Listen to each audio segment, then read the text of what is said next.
भारत अब हथियारों का सिर्फ खरीदार नहीं बल्कि निर्माता भी बनना चाहता है।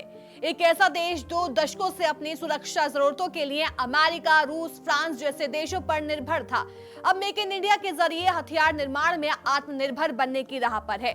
लेकिन क्या ये सपना समय पर हकीकत बन रहा है? जब देश की सीमाओं पर चीन और पाकिस्तान जैसे दुश्मन चुनौती बने हुए हैं, तब वायुसेना प्रमुख और चीफ ऑफ डिफेंस स्टाफ लगातार सवाल उठा रहे हैं कि आखिर भारत में बनने वाले हथियारों और रक्षा प्रणालियों में इतनी देरी क्यों हो रही है, और जानेंगे इनमें देरी की असली वजह क्या है। तो आज हम कई फाइटर्स जेट्स को लेकर बात करेंगे, जिनको लेकर लेट लतीफी सामने आ रही है। सबसे पहले Tejas fighter jet, AMCA stealth fighter project, Kaveri engine और एयरबोर्न अर्ली वार्निंग सिस्टम यानी अवॉक्स। सबसे पहले बात करते हैं तेजस फाइटर जेट की। भारत का पहला स्वदेशी लाइट कॉम्बैट एयरक्राफ्ट, इसका सपना देखा गया 1983 में, डेडलाइन थी 1994। जुलाई 2016 में स्क्वाड्रन के सिर्फ 2 विमान तैयार हो पाए। तेजस MK1 को MiG-21 की जगह लेना था, जबकि तेजस MK2 को मिराज और जगुआर जैसे लड़ाकू विमानों को रिप्लेस करना था। लेकिन तेजस आज भी सीमित संख्या में ही सेवा में है। ऐसा क्यों? क्योंकि स्वदेशी इंजन की गैर मौजूदगी की वजह से विदेशी इंजन पर निर्भर रहना पड़ा। 1998 के पोखरण परमाणु प्रशिक्षण के बाद अमेरिका ने भारत पर प्रतिबंध लगाए। GE इंजन के कल पुर्जे मिलने में देरी हुई। 53 खामियां पाई गई, जिनमें से कई युद्धकालीन जरूरतों के लिए खतरनाक थी। इन्हें सुधारने में सालों लग गए, क्योंकि 2000 करोड़ रुपए का नुकसान वायुसेना को सिर्फ इसलिए हुआ क्योंकि पुराने मिग विमानों की सर्विस बढ़ानी पड़ी।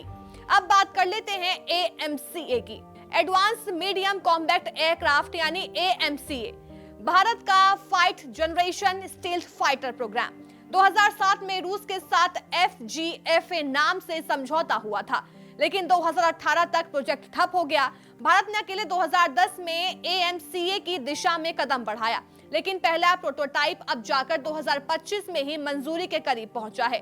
2024 में सुरक्षा मामलों की कैबिनेट समिति ने इसकी अनुमति दी और अब लक्ष्य है 2035 तक पहला AMCA विमान सेवा में आए। देरी की सबसे बड़ी वजह फिर वही इंजन की समस्या।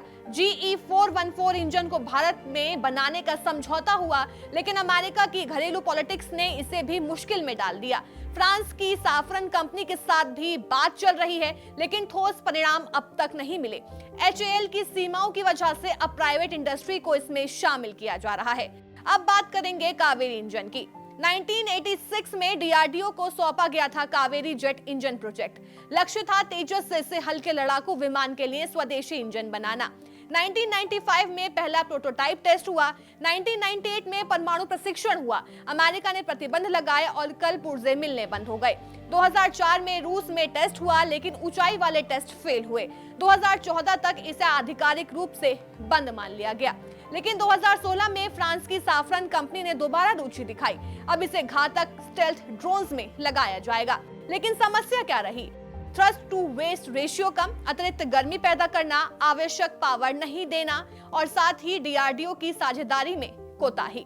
Airborne early warning and control system यानी अवॉक्स, यानी ऐसे विमान जो दुश्मन की गतिविधियों को पहले से ही पता लगाकर सेना को सतर्क कर सके। भारत को कम से कम 18 अवॉक्स की जरूरत थी, लेकिन आज हमारे पास सिर्फ 6 सिस्टम है। 2003 में प्रोजेक्ट शुरू हुआ। 2008 में एम्ब्रॉयर से 3 विमान खरीदे गए। 2017 में इन्हें सेवा में लाया गया, लेकिन बाकी 12+ सिस्टम अब भी अधर में है। 2021 में एयर इंडिया से 6 एयरबेस A321 खरीदे गए, जिन्हें फ्रांस भेजकर अवॉक्स में बदलना था।